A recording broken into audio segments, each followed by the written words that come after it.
Hi, I'm Chris Surber. I'm the senior minister at First Congregational Church of Naples, and welcome to the Pilgrim Path podcast. I'm here, the pastor of this church. I'm also the co-founder and executive director of Supply and Multiply, a ministry my family and I founded while living in Haiti. And it's my privilege and my pleasure today to be with my colleague, the Reverend Bob Leroe. And I want to, in fact, the Reverend Dr.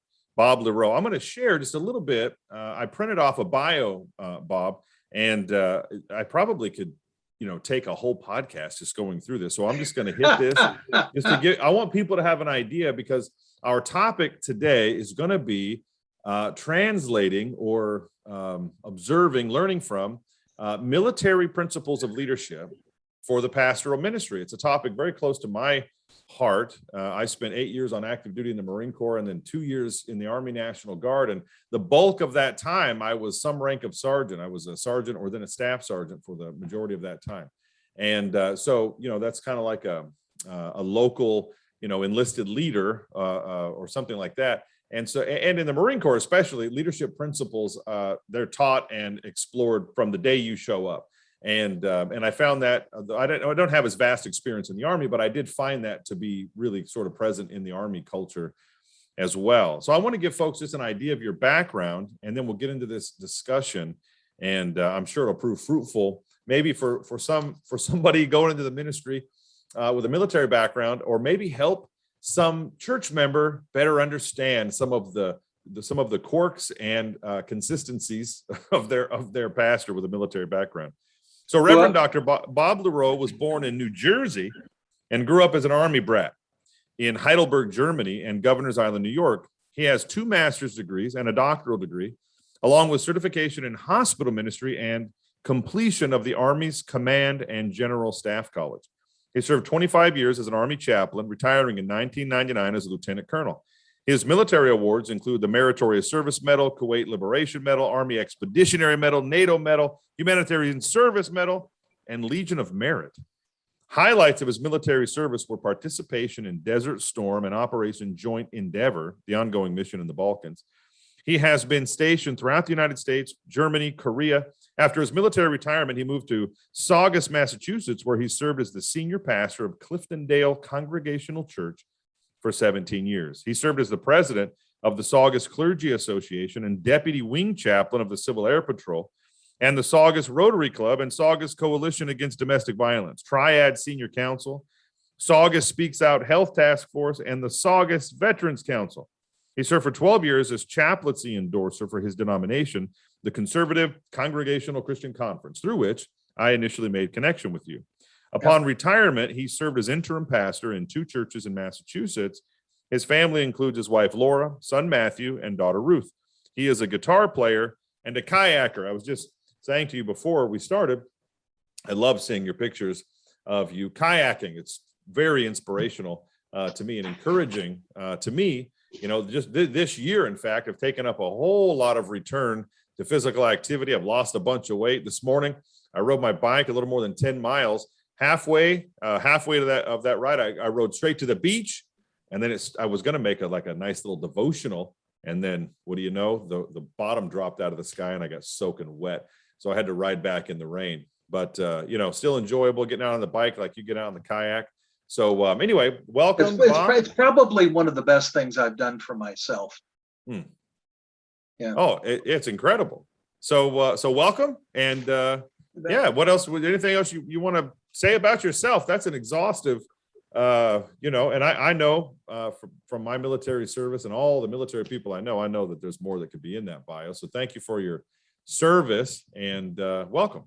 I always say it was a blessing to serve. And at the moment I'm in transition. I've completed my second interim and I'm open to what the Lord has for me. I'm also enjoying a nice breather. That's right. That's right. Well, I tell you what, today, what I want to talk about, I think about this all the time, and I've never seen, maybe there is, if somebody knows, if there's some books, some literature on this topic, if anyone's written some articles on this topic, years ago, I used to write articles for churchleaders.com, and I should go back and write something on this topic, but if somebody has it out there, I'd love to know. I have talked about and thought about a lot about translating military leadership principles into the pastoral ministry. And it seems to me that, some of the best pastors I've ever known in terms of their dedication, their commitment, their authenticity, their let's say, commitment to the mission of God, they're military guys. They're famously, Chuck Swindoll was a United States Marine. And I was listening to a sermon of his once, and I heard that and I thought, oh, no wonder I love Chuck Swindoll. The Sermonator. That's right. That's right. I have a T-shirt my wife bought me that says the Sermonator. I was thinking about wearing it on the mat soon to jujitsu, but I'm afraid somebody would take issue with it and punish me more on the mat. So when I first went on staff after 10 years of 9 years active duty, another year in the reserves. And when I first went on staff at a church, the Kirk of Dunedin, where my good friend Jerry Rittenhouse is the pastor in Dunedin, Florida, there was an incident right away. I mean, I had just left the Army altogether. I'd just been out a couple of months, and there was an issue in the church where a certain man was being very unreasonable, causing lots of problems. And I was made aware of it. I was like the associate minister for maybe 2 weeks. This man was causing this problem and being really unreasonable and running down the situation, making it much worse. And so one day after church, I just approached him and I said, hey, I want to understand what's going on. Like what's causing all this friction? And I just had this really direct conversation with the guy. And in my mind, I was still kind of like a staff sergeant in the Marines or in the Army. And afterwards, Jerry, he says, you're not afraid of anything, are you? And he said, in all these years of ministry, that for him, one of the things that had been a big challenge was to deal with things directly, right? And I said to him, and this is an analogy that I really believe in Marine infantry training, in Marine combat training that you go through after boot camp, there is this principle that was taught to us then, and perhaps it's still taught, that if ambushed while on a patrol, an infantry patrol, if ambushed and you're down in a valley and the enemy has the high ground, to turn, and there's no cover, right? So you're kind of in a bad situation. Turn and run up the hill, attacking them like crazy people. And it was like, oh, okay. So the principle for me was, if you're in a no-win situation, deal with the problem directly. You kind of have nothing to lose. You kind of have nothing to lose. And so I told that to him, and he said, he said, Marines are weird, or so. He said something like that. And I said, there's also, go ahead. There's also the principle of caring enough to confront. And in the military, we often do it by giving a butt chewing. I taught leadership counseling, and I told the NCOs I was teaching that that's not what I'm here to tell you how to do, because you're already very good at it. I'm here to tell you how to do carefrontation, so that when you are done correcting someone, if you do it right, they will thank you because you have helped them. I think that's an important principle of leadership.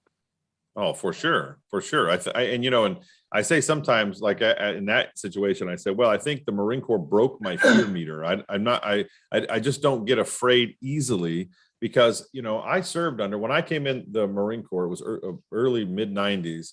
And most of the sergeants in fact, all of the sergeants that I had in the Amtrak unit, the amphibious tank unit that I was a part of at Camp Pendleton in California, all of them were veterans from Iraq, from the Persian Gulf War. And so these were guys, they weren't fake tough guys, they were actually tough guys.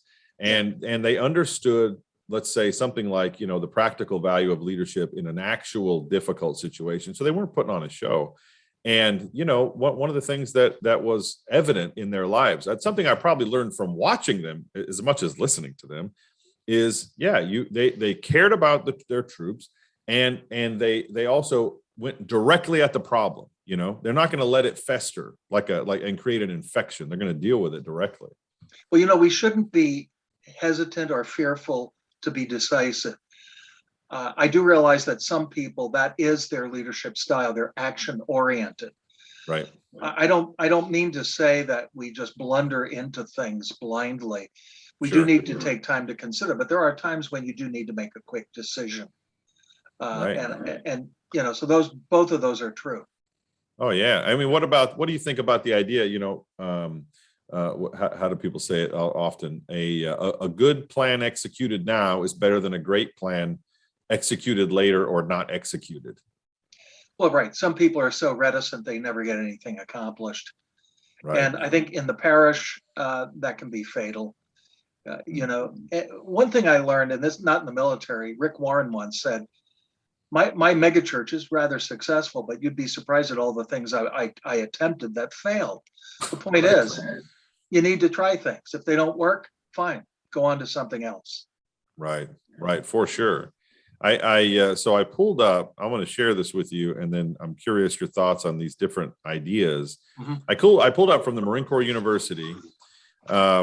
This is the Marine Corps University. They put out like all kinds of training material, training manuals on various topics, but a lot of it is written in crayon.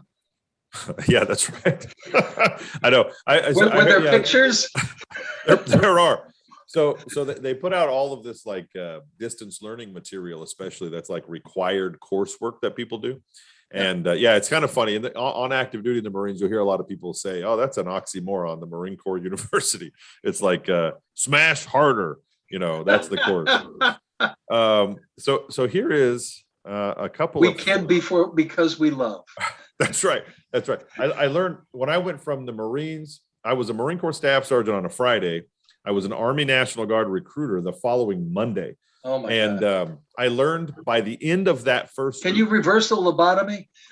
Yeah, I learned by the end of that first week that that soldiers, Army guys, they don't care for, they don't like when former Marines start sentences with, "Well, back in the Marine Corps, this is how we did it." Like I learned by the end of that week that it was like, So these, okay, so here's this. This is, again, from the Marine Corps University. This is the 11 Marine Corps leadership principles. Also, they were also adopted from the U.S. Army, though the history is a bit complex. So these principles were adopted from 14 leadership traits that the Army developed, going back into the 1950s. And then finally in 1961, after a bunch of changes to these and adaptations, in 1961, the U.S. Army published FM 22-100, all these training manuals, right? Under the new title of military leadership, which includes the familiar 14 leadership traits. So bearing, courage, decisiveness, dependability, endurance, enthusiasm, initiative, integrity, judgment, justice, knowledge, loyalty, tact, unselfishness. So these are 14 leadership traits. Now, the Marine Corps then later translated them and pulled from those and developed these 11 leadership principles that they teach. In fact, for a brief time, I was an instructor at the corporal's course in Yuma, Arizona, and I remember teaching a course in leadership on these principles. So here's the first one. And what I'm interested in, especially what I think I'm processing, is how to be sort of specific in translating these, or at least observe it. Maybe this is not like a necessary exercise, but I think it's maybe a useful exercise for leaders in general, but especially for military guys to figure out what to take from their toolbox of leadership from the military and then translate it into effective pastoral leadership. Because I mean, you might think, well, things you learn that none of it applies. And it's like, I don't know. I mean, the Lord shapes us in various ways and gives us all kinds of skill and background. I mean, you wouldn't expect a guy with an IT background who goes into the ministry not to have his church not to have a great website or something, right? I mean, there's tools that can translate. So I went digging around for a few biblical passages to support or say to pass these things through, because of course the Word of God is our primary filter and foundation. So principle number 1 from Marine Corps leadership principles is know yourself and seek self-improvement. And so I went digging around and I found Romans chapter 7, verses 15 through 24. And this is the passage where Paul says, I don't even understand my own actions, for I do not do what I want, but the very thing I hate. Now, if I do what I do not want, I agree with the law. That's good. So now it is no longer I who do it, but sin that dwells in me. For I know that nothing good dwells in me. This is my flesh, for I have the desire to do what is right, but I don't have the ability to carry it out. And then he goes on and extrapolates this idea that I think at least an inherent principle in that is, if we're going to be pastoral leaders, if we're going to be, traveling as fellow pilgrims with Christians on their journey through this world, if we're going to be able to be anything like an example, we're going to do it imperfectly, but anything like an example, I think that first principle is spot on. I mean, the Apostle Paul later, well, in fact, there's another passage we'll get into with another principle, but the Apostle Paul talks about encouraging people to follow him as he follows Jesus. How can we even get there if we don't first know ourselves? So, and that first principle implies that we are humble. Right. We don't think too much of ourselves. We have to be confident, but we can be humble as well. Absolutely. Leaders have to lead. And in order to do that, you have to have some strength, but strength that is tempered by humility, because leadership implies that you have some power. And a powerful leader who is not humble is going to be a tyrant. Well, and that might be a common misconception, I think, of especially people who haven't served in the military, that they might think that all the best military leadership is just 100% top down, telling people you do this in a tyrannical way. But that wasn't my experience. No, mine either. Right. Like, I mean, if you have a guy who is the leader at whatever level, and he never listens to any input from anybody and always expresses a kind of arrogance that, there's no possibility that anyone could have any valuable input, that guy, you don't respect him. I knew a chaplain who, as soon as he got to his assignment, they gave him a chapel, and the first thing he did was to fire the parish council. Not a very smart idea. Oh, as a congregational minister, I have a church council, and it would be smart for me to listen to them and to allow and to recognize that I serve them. They don't serve me. Right. Amen. Oh yeah. And again, like that is something that I think is probably commonly misunderstood about good military principles of leadership. There are different types, like you said earlier, there's different types of leadership, but the collaborative leader is going to do, so from the military training, it's like willingness to make a decision right now. There are plenty of times in the ministry you have to do that, all the way from, hey, pastor, do you want me to place an order for more paper plates from the secretary, all the way to things that are much more significant and the decision needs to be made, or, but then, so a willingness to make tough decisions when that's left to you, but a willingness and a desire to actively cultivate collaborative leadership in the church, because doesn't that lend itself to all these biblical principles of us being members of one another? We're all members of one body. Each one has gifts differing. And if you have a top-down controlling minister, you're going to squash the congregation's ability to exercise their gifts. Well, it also means sharing the power. I know pastors who try to do everything because they are convinced that they can do it best. And sometimes, maybe even when that is true, you need to give the people under you the opportunity to try and to allow them to fail and to learn from that failure, but not to try to do everything. Chris, one of the first things we learned in the military is we're all expendable. Nobody is essential. That's right. I had a commander once in a field training exercise in Germany who got injured. And when I visited him at the Krankenhaus, the German hospital, I said, "Sir, you've given us great training opportunity here because we've had to learn to survive without you." And he was a little ticked off at me at the moment, but he agreed that was probably true. So, oh yeah, and a lot of that humility that I think is inherent in good leadership. So it's good to know that there are other men. I say sometimes I trained with some of the toughest men on the planet. Yeah. Some of these Marines I train with, and it's kind of good to know that expendability factor. I mean, the fact that you train with tough guys and like you go to run, and like I never was the fastest runner. I never was the strongest at anything. I was always just good. I was never like the great one. And it's like that's kind of good to know. It's good to know that it's like a practical humility thing that takes place, especially for I'd say, especially in your younger years, when you're prone to wanting to exert, sort of exert your worth. But then also, yeah, like for sure you're expendable because you can get orders tomorrow to go somewhere and you think, wait a minute, how's this place going to function without me? But Chris, you also mentioned that you work with the toughest of the tough. And as pastors, we have some people in our churches that are a bit rough around the edges. Most pastors who have only worked in churches and not in the real world don't have that experiential understanding about how people really are. And I can feel comfortable in front of somebody who is profane, right, and unpleasant. That doesn't throw me, right. Whereas some ministers, I know it does.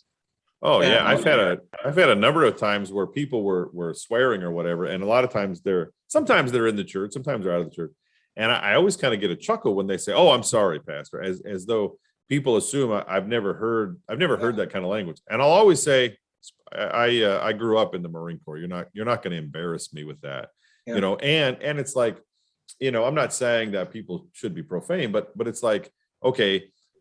I think a part of that experience in my life and seeing, really rough people and people who've gone through some really rough things, it's like, okay, I'm more interested in impacting your life as a disciple of Jesus on a level far deeper than your tendency to use, let's say, language that's not recommended in polite society. I'm more interested in your heart.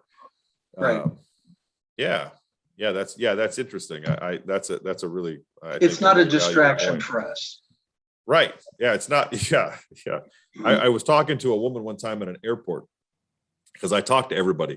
When I got out of the Marines, then that first year on the Guard, I was a recruiter. So I just talked to everybody. And so I was talking to this woman waiting for a plane that had been delayed. And she started telling me just the roughest elements of her background. And I think she was doing it to test me because after about 5 minutes of all these things, she said, I just said, XYZ, and that didn't even affect you. You just kept listening. And I said, well, yeah, I mean, people's, you're not going to say much that's going to shock me. When I was a photographer in the Marine Corps, part of our job was to do crime scene investigation for the MPs or for NCIS or for CID, for the Criminal Investigative Division or the Naval Criminal Investigative Services. And so it's like, I've seen a lot of stuff. And that exposure at a fairly young adult age, just like the realities and complexities of life. Yeah, I think I had an XO at an MP battalion, and at my initial briefing, he used every bad word he could think of. And I thought he was testing me. And then I was later talking to the S1 who said, no, Chaplain, he talks that way to everyone. And and I made that guy my project. I befriended him. I found out what his interests were, and we became close friends. And I had an opportunity to share the gospel with him. Chaplains have some of the, I've known a number of retired chaplains who were pastors. And of course, I knew some chaplains when I was on active duty. I got actively involved in the ministry after I'd been in the Marine Corps about 5 years. And a retired Baptist preacher got me preaching in retirement communities in Yuma, Arizona, where I was stationed at Marine Corps Air Station Yuma. A very hot place. Oh, hot as can be.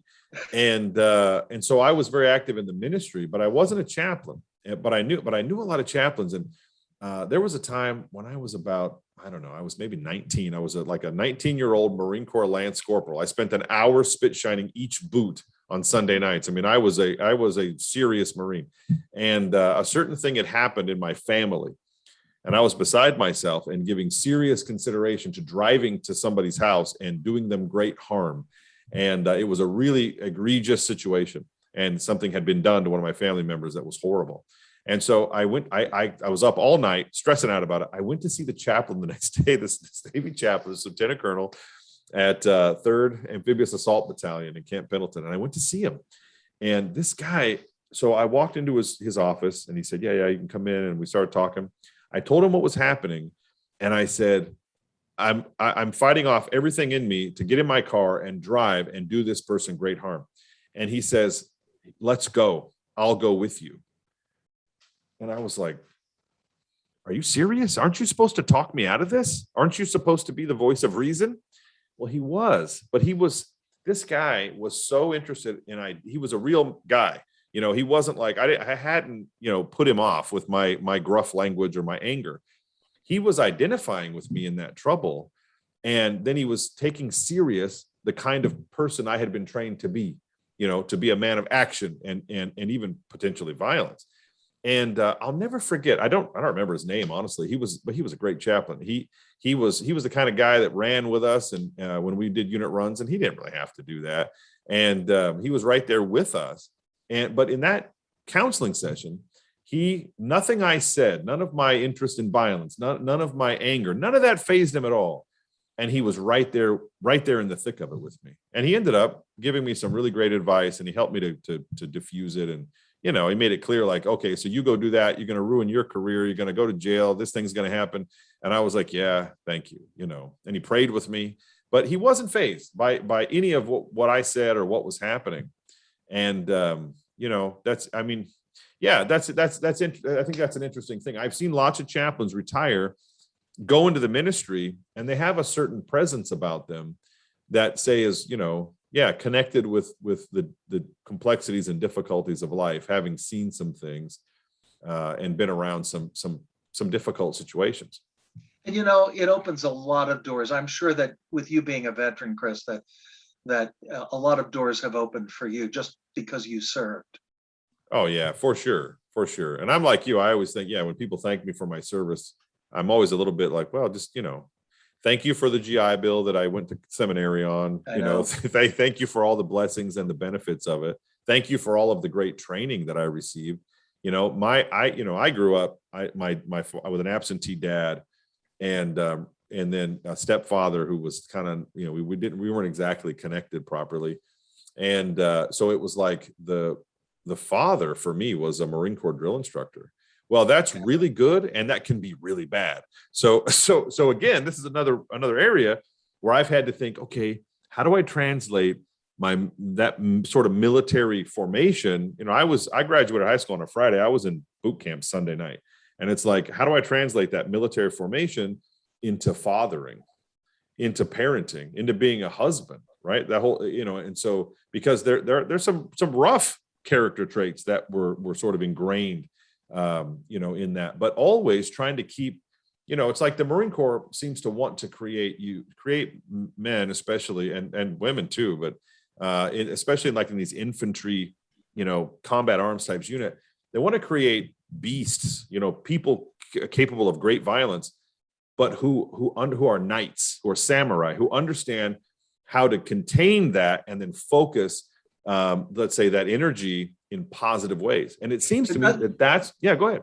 Not every military dad is the great Santini, right? Who cannot transition from being a rough commander to being a loving father and that's right, and husband. There are those. I used to tell people, when you go home, take off the uniform and take off the attitudes. Right. You've got to transition to being a nice guy again. Right. You spent the whole day dealing with all kinds of terrible issues, right, and stresses. And in fact, I even recommend that sometimes people walk home. Oh, sure. Just it's a lot easier if you live on base, which I normally did. Right. But you got to you can't always be that same person when you get home. And of course, I've had a lot of guys. I had generals say to me, "My kids don't even respect me," and everybody else does, but my family doesn't. I said, well, it's a different role. That's right. The rank on the collar. That's not how. And even in good military leadership, it's got to be more than just the rank. Otherwise, I got to tell you, every single church I've pastored since I retired, there's always some crusty NCO that refuses to call me pastor. He always calls me colonel. Oh, nice. Yeah. Hey, I tell you what, I've been out of the Marine Corps since 2003. And there's in this church, there's this retired full bird colonels, and they're all former Marines. There's like 3 of them, and then another man who comes to visit his family. And I still find it difficult not to, I call a lot of people sir anyway, but it's like, I'm like, well, in another life, you outranked me so much, I would have almost never had a conversation with you. So I'm going to go ahead and still call you sir. It's like, after every sermon, you give them an after action report. yeah, exactly. Whenever they're here, I find it more, I feel a greater sense of obligation to tell Marine Corps stories as sermon illustrations, which thankfully I have a congregation that appreciates them. But I once asked my diaconate if I talked too much about the military, and they said, no, you don't. And it's interesting. You have to speak from your experience. Right. And that's what I drew from. Absolutely. And of course, the other nice thing about it is they knew I wasn't talking about any of them. Right. Which you should never do. You should never do. No, you can't. Yeah, I'd love to do I want to develop, when it comes to sermon illustration, things that I did, try to use, I'm always looking for stories. Even when something bad happens to me, I'm like, this is going to make a great sermon illustration. And you got to be careful about betraying someone's trust in you by way of making them the story. Yeah, you got to be really careful about that. I learned that the hard way with my kids too. When they were real little, I would tell stories about things they did, and then one day I told a story that was a great story. It's so well illustrated, the sermons, and but it ended up embarrassing one of my sons when he was about 5. And then he said, why are you telling people my secrets? I said, okay. From now on, I'll ask your permission if I'm going to tell a story that you're in, Yeah. And I had heard sage advice from more seasoned ministers about doing that. But the story was just too good. I had to use it, and it popped in my head. Well, and for those who haven't had military experience, if you've got good stories to tell, they should always be from your previous church. Oh, right. That's right. I have a list I'm saving up for one of the books I intend to write, some 20 or 30 years from now. But there's a lot of people who I can't tell these really funny stories until probably they're in heaven, because some of them would be too personal, or I'd have to change the names and come up with a way to rework it. Exactly. So what about this? So I've seen this. I've felt this in my own heart, and I've seen this with other military people who were called to ministry. Principle number 2 is be technically and tactically proficient. I think that obviously translates to anything you're doing in life. Yeah. The principle number 3, know your Marines and look out for their welfare. So know your troops and look out for their welfare. So I found this scripture that I think, let's see, here it is. So be imitators of Christ as I am of Christ. The Apostle Paul says in 1 Corinthians 11, 3 John 1:11. Beloved, do not imitate evil, but do what is good. Whoever does good is from God, and whoever does evil has not seen God. And I'm thinking through the connection in this way. Know your Marines and look out for their welfare. It's like in the Marine Corps, especially, they talk about the 2 key principles or overarching themes of leadership as being mission accomplishment and troop welfare. And it's like, okay, I want to try to be a good example of that to the junior Marines.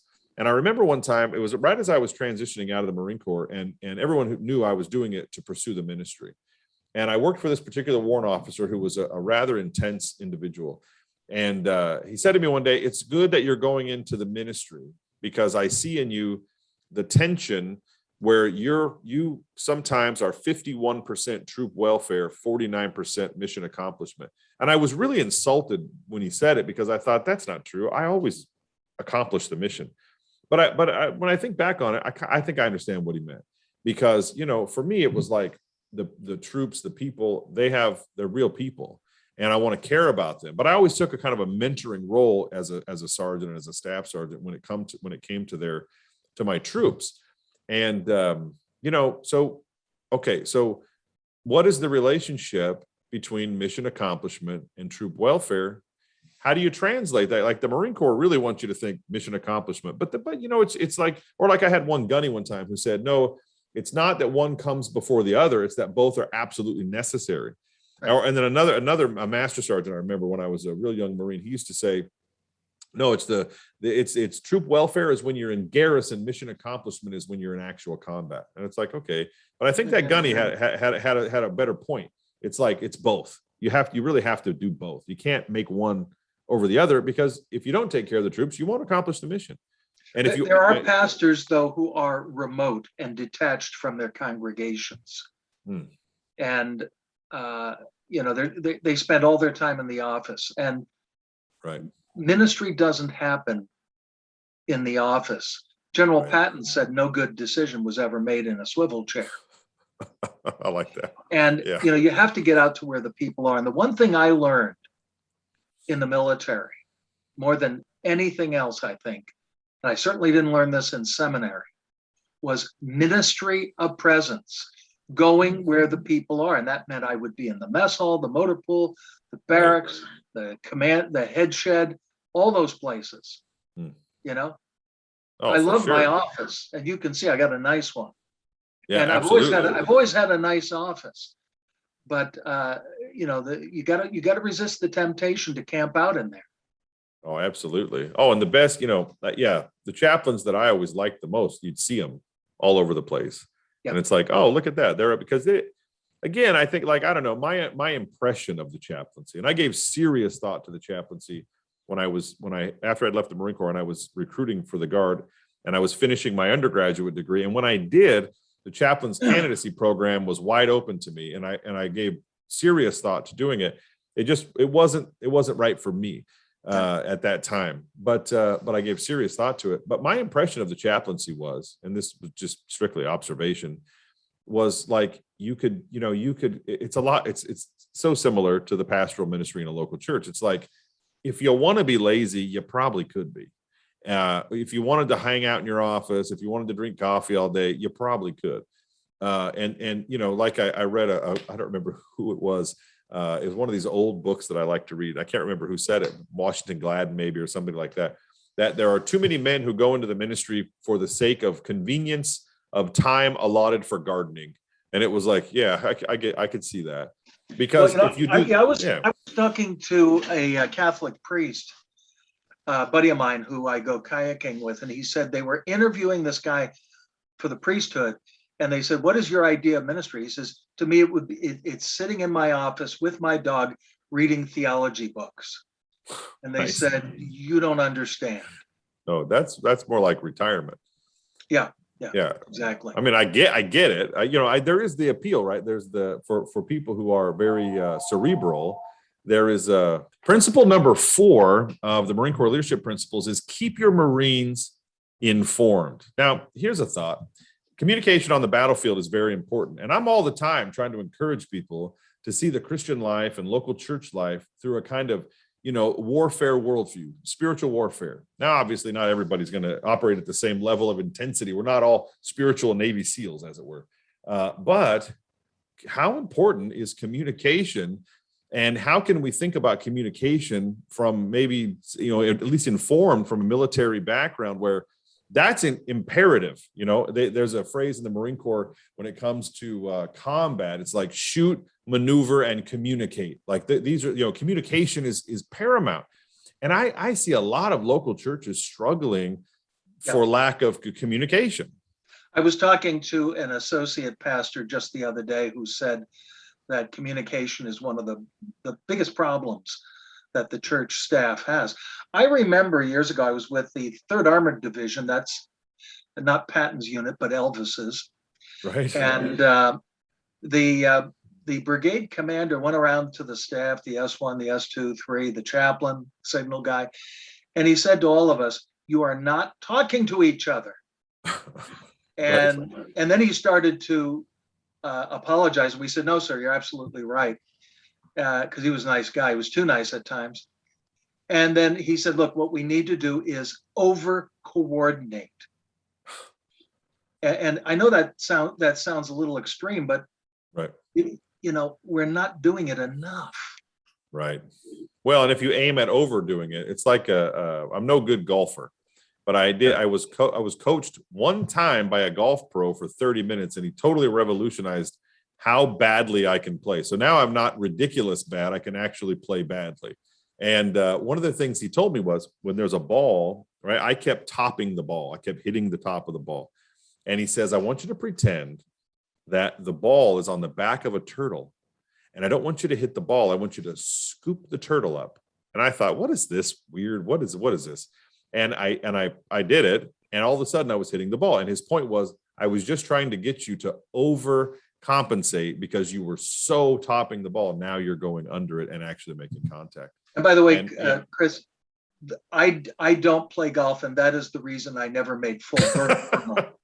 Oh yeah, that's probably true. Oh, for sure. There's a golf course on every base. Every base. That's right. So here, okay, we had a heck of a sand trap in Iraq, I got to tell you. That's right. So I read a couple of passages of scripture earlier. I read them too far ahead in the conversation. Principle number 5 is set the example. And that's what I had read 1 Corinthians 11:1. Be imitators of me as I am of Christ. Anytime I have ever found that passage coming up in sermon preparation, I'm terrified of it. I am terrified of it. Like I don't want to, however, there is a kind of confidence, it's a strange thing. Like in my thinking about military leadership, it was like, I had to properly know and prepare myself. When I was a sergeant in Yuma, in fact, I went off to sergeant's course to the Staff NCO Academy, and I came back, and this course was like rigorous. I went there, in decent shape. I came back super fit, and the first thing I did is get all the troops together to do PT that morning, and I ran them to death. We ran all over that base, and my goal was to make Lance corporals drop out of the run. I had a major say to us, "You're going to do push-ups until I'm tired." Yeah, exactly. And a couple of the Marines, they couldn't. They were falling back. They were half dead. And then a couple of them were like, "Yes, this is what I've been waiting for you to do." Because we were photographers. We didn't always work out the way that we should. And but that's an interesting idea, right? Like in the Marine Corps, it was like, have the self-awareness, the confidence to be able to tell somebody, here's how you do it. I'm going to show you the example. But there was always a tendency for that to border on that egotistical leadership. But in the pastorate, something similar seems to me to be required. But I am ever intimidated by saying to people, imitate Jesus as I imitate Christ. But what does that mean about setting the example in the local church? I mean, how ought a pastor to approach that? Setting the example. I mean, or how to think about it or how to talk about it. If you're in God's will, just being yourself will do it. Yeah, for sure. I asked someone one time, a retired pastor who pastored churches, I don't know, 40 or 50 years.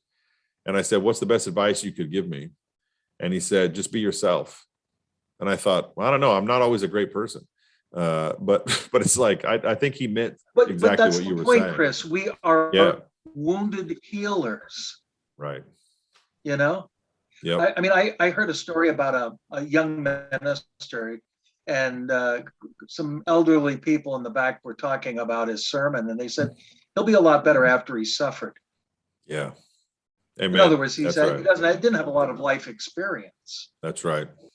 Yeah, for sure. You want to suffer? Join the Marine Corps. That's right. That's mostly what boot camp is. They don't teach you much other than how to suffer. And then a few other things, I suppose. About Chesty Puller and Marine Corps history, but for sure that they call it mandatory fun. Yeah, that's right. That's exactly right. I think that is spot on, and that's got to be, that's such an important thing that is honed in military service about setting the example, leading from the front, right? Like the higher ranks. On an enlisted chow line out in the field, I remember as a young Marine, it was like, oh, the higher rank you were, the later you waited to eat. And in some instances, I think it was some training in my basic training for Amtrak or for amphibious assault vehicle school. And I was so impressed. I was a straight private E1 and had to have a staff sergeant, a gunnery sergeant, or a gunny or a master sergeant, and they're serving you food. It was like, oh my gosh, this guy, like, that's how humble is he to do that? That's And I servant think, leadership. right. And right. So you can see the translation. Oh yeah, all this talk about servant leadership in the church. It's like, oh, wait a minute, look at this. And it's not like God doesn't love military people. I mean, look at how many times combat or wrestling and those sorts of things are marching orders. Even the apostle uses in the Pauline epistles time and again as illustrative of the Christian life. John the Baptist didn't condemn soldiers. He just said, don't complain about your pay. That's right. That's right. Absolutely. So what about this? So principle number 5, set the example. Principle number 6, ensure the task is understood. When I read that, ensure the task is understood, supervised, and accomplished. And when I read that, it was like, okay, there's time and again we're told to teach the word. 2 Timothy 2:2. And what you have heard from me in the presence of many witnesses, entrust to faithful men who will be able to teach others to do so. Pass the knowledge along. And the obviousness of that seems to be clear. That seems to be one of those military leadership principles that's like directly transferable. You got to be a mentor. Right. Absolutely. And one of the things that I've been doing here in Massachusetts is serving in the mentored ministry program at Gordon Conwell Theological Seminary. And I hate to sound critical of seminaries, but they tend to train theologians, not pastors. And so when these young, or sometimes not so young seminarians come to see me, we talk about a lot of the practical things, the nuts and bolts of real world ministry. Right. It's hard to get mentors in the military because everybody is so darn competitive. I remember I was a young captain and I went to a full bird colonel chaplain and wanted advice. He said, I don't know what to tell you. And it's like, well, how did you make 06 then? Right. It was very discouraging. And I said, I'll be darned if I'm going to do that.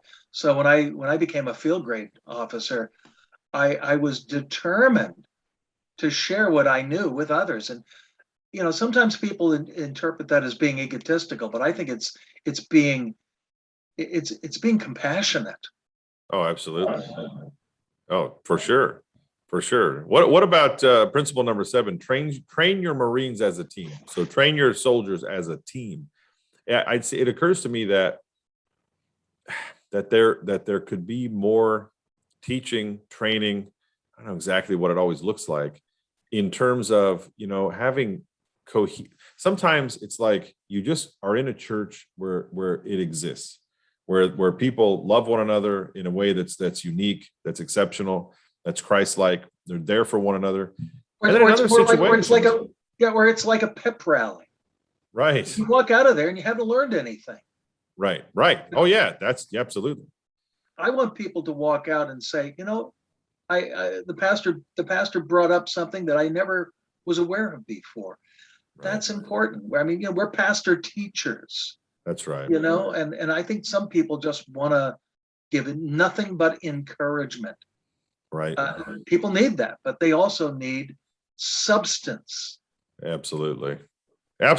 And what about an offering or an invitation, and sometimes a little pushing it occurs to me, and maybe this is somewhat, from my experience taking, literally hundreds of people on mission trips to Haiti. We see when people, it's super obvious when you're on a mission trip to a place like Haiti that you're on mission. You left everything behind, you're on mission, and it's like you can really focus. And we see people then, blossom as teams. Sometimes people still have rubs and conflict, but for the most part, they blossom as a team. They do work together.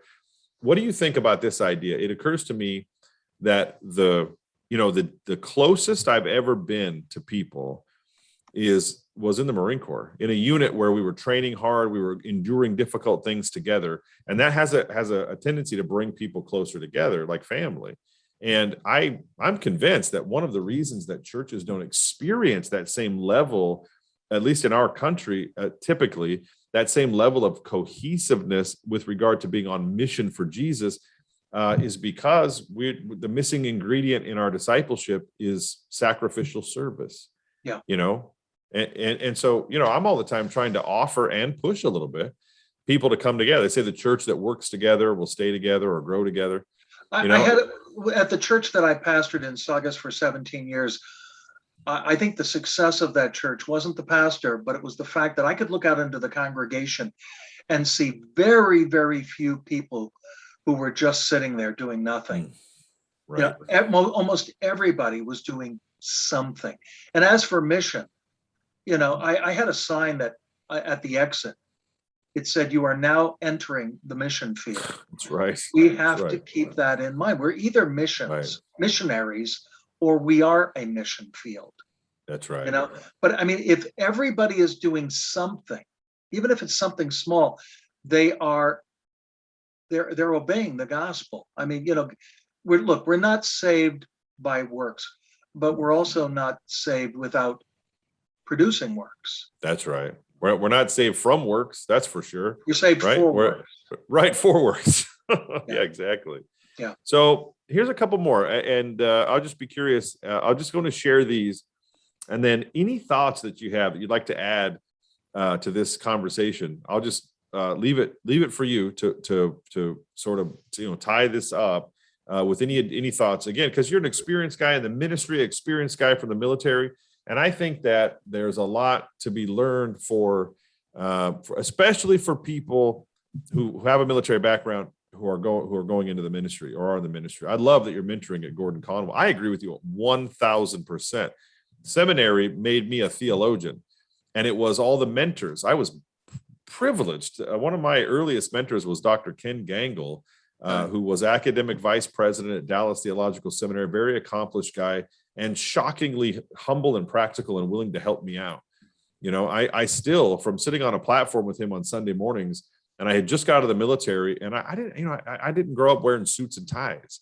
And then I was wearing military uniform, and I had a 3-button coat. This always stands out to me when I think of him. I had a 3-button coat, and I was always buttoning all 3 buttons when I stood up and then unbuttoning them all when I sat down.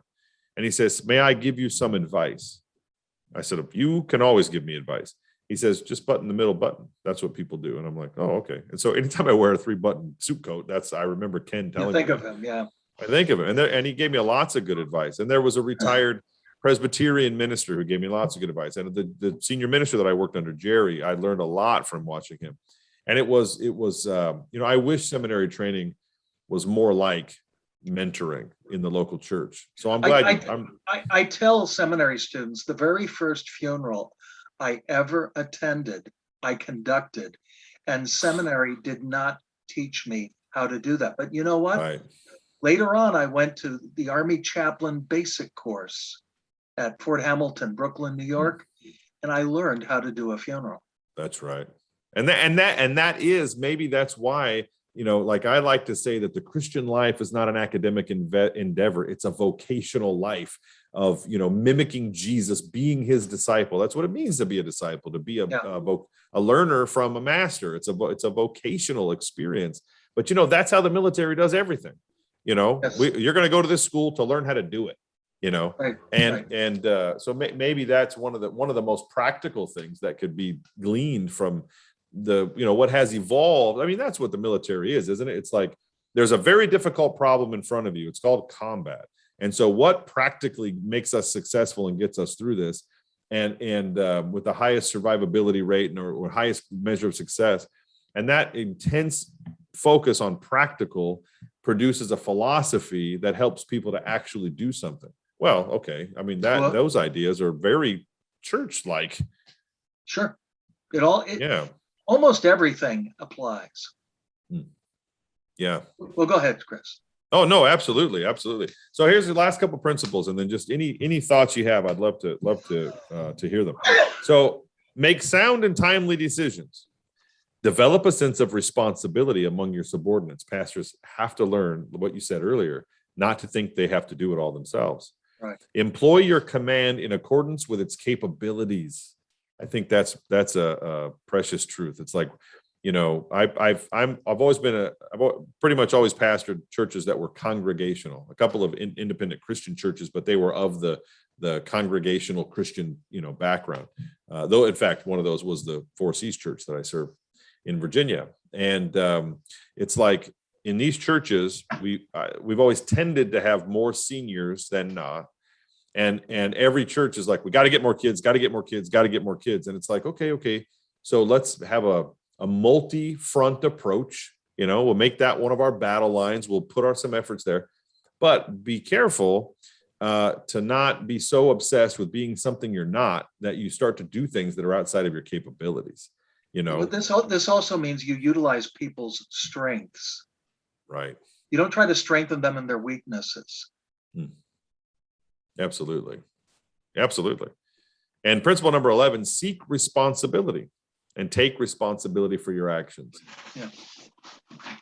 I have found that it seems like generally in leadership, for sure, I think I learned this from observing and maybe some by doing, but mostly observing great leaders in the military, that when a guy makes a decision or sends you on a path and it doesn't go well, and he blames the subordinates, when clearly it had a lot to do with his leadership, when he says it's your fault, I lose respect. When he says, you know what, my bad, I should have listened to such and such, we're going to make a better decision next time, he actually multiplies my respect for him like tenfold. It's like the same thing I found in parenting. It's like with my sons, especially if I am overbearing Marine Corps drill instructor-ish, I'm going to come back later and say, look, I was a little too intense on that. Here's why. I apologize.